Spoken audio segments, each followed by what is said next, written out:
welcome to Minstead Lodge, the walled vegetable garden, and welcome to New Forest Day opportunities.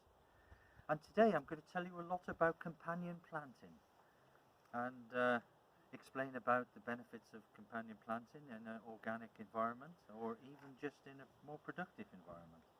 But first of all, I'd like to show you a couple of things from previous sessions. So one of them was the cat grass. So that's a cat grass that we only sown last week, and look at that, that's looking fantastic. And from that, people have asked me, will I be able to grow anything for their tortoise, or for their rabbits, or something like an iguana? People have asked me all those questions, and I said, yes, of course there is, and there's something we can do for everybody. So I'm going to show you now, today, how to make either a tortoise, or a iguana or a rabbit salad bowl. So here we go. So just a basic tray. I mean, you could use an old strawberry pot or anything that you've got at home, but I have got a cheap tray from a supermarket, and I'm going to fill it full of compost.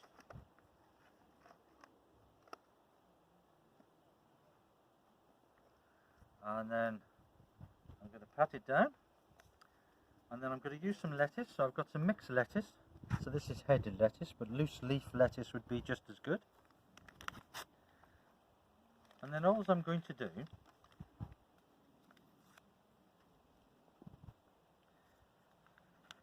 I'll show you in my hand. There's some mixed lettuce seed there.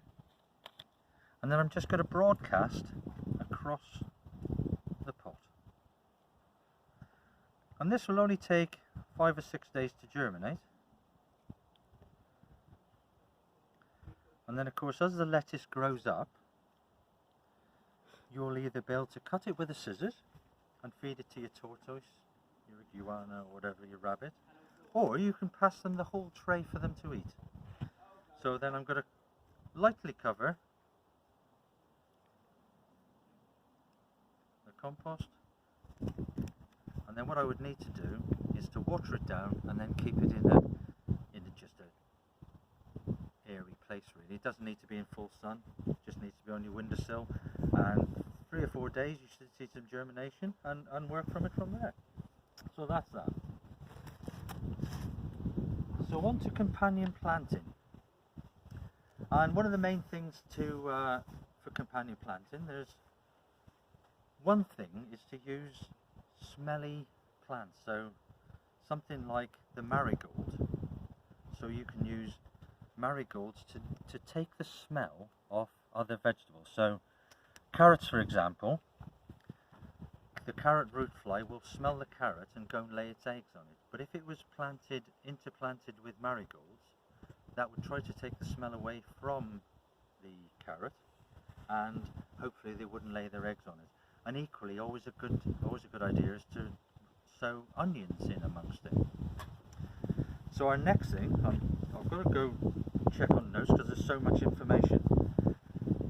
So strong smelling herbs for carrots to deter our carrot root fly. As we just fly past, there's a butterfly there, a cabbage white.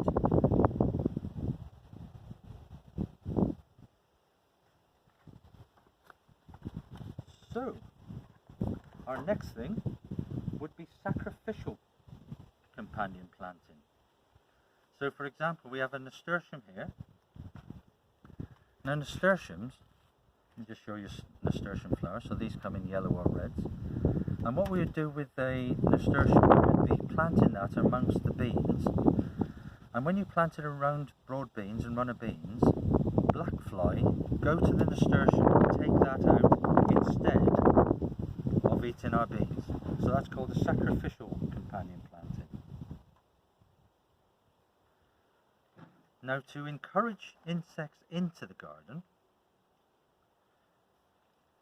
we have a wild patch of garden which we're growing yarrow, and equally in the garden we grow some sweet peas. So that will encourage, the sweet peas will encourage bees in, and of course bees will be great pollinators. And yarrow and marigold again, marigold flowers, now they will encourage ladybirds.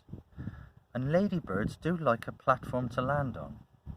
So if you've got this growing in the garden, the ladybirds fly into your garden, land on the pad, and then what they do, which is beneficial to us, is to go to the black fly and the aphids, and they eat many hundreds of aphids during their life cycle.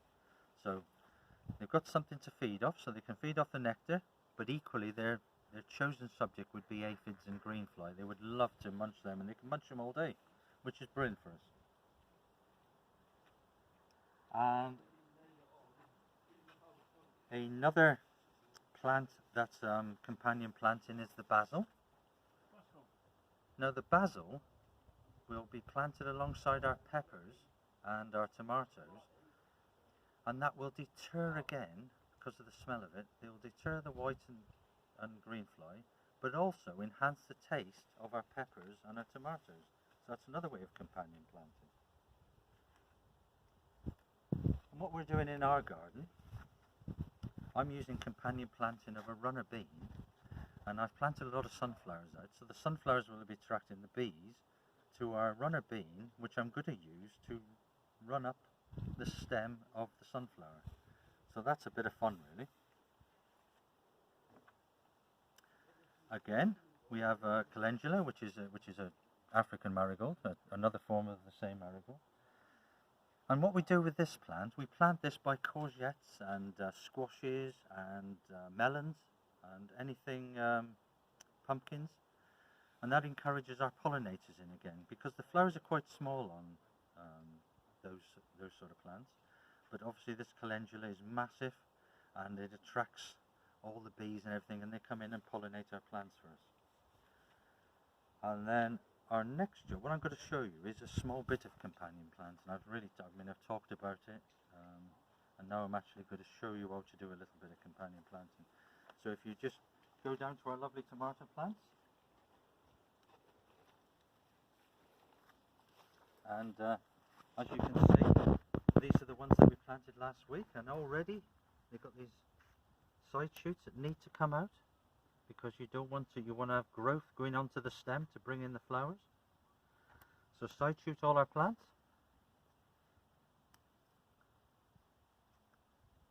But I won't overly bore you with that. I will now show you some underplanting. So the whole idea of this marigold will attract the bees and beneficial insects in, but it will equally deter greenfly and aphids away from our tomatoes, because you don't want them to suffer. So the smell of it will take them away. And what we do, we basically fill in the ground floor around our tomatoes with marigolds. And not only will we have a massive flash of colour, we won't have any green flies, we'll have lots of hoverflies and bees coming in, pollinating all our plants. So we'll continue with this.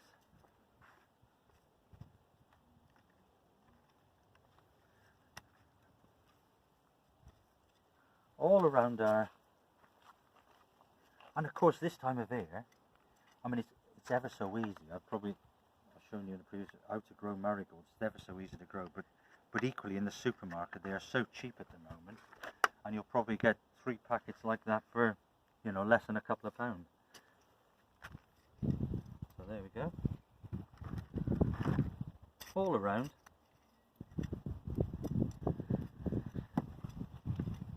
Then I won't keep you in suspense. You carry on totally with that. And I'll just come back to the bench. And then what I'd like to hear from you as well, guys, if you've all enjoyed your videos from all the people at Hanger Farm and at Portsmouth Day Opportunities and everywhere else, you know, if you need to see anything, or you've got any comments on anything we're doing, anything that you'd like to see, just give us a call. Just call info, or you know, send us an email in, and we'll try to do anything that you ask for. But until then, remember, stay safe, stay 2 meters apart where you can, and wash your hands. So it's goodbye from me in the Minstead Lodge Veg Garden. Thank you very much.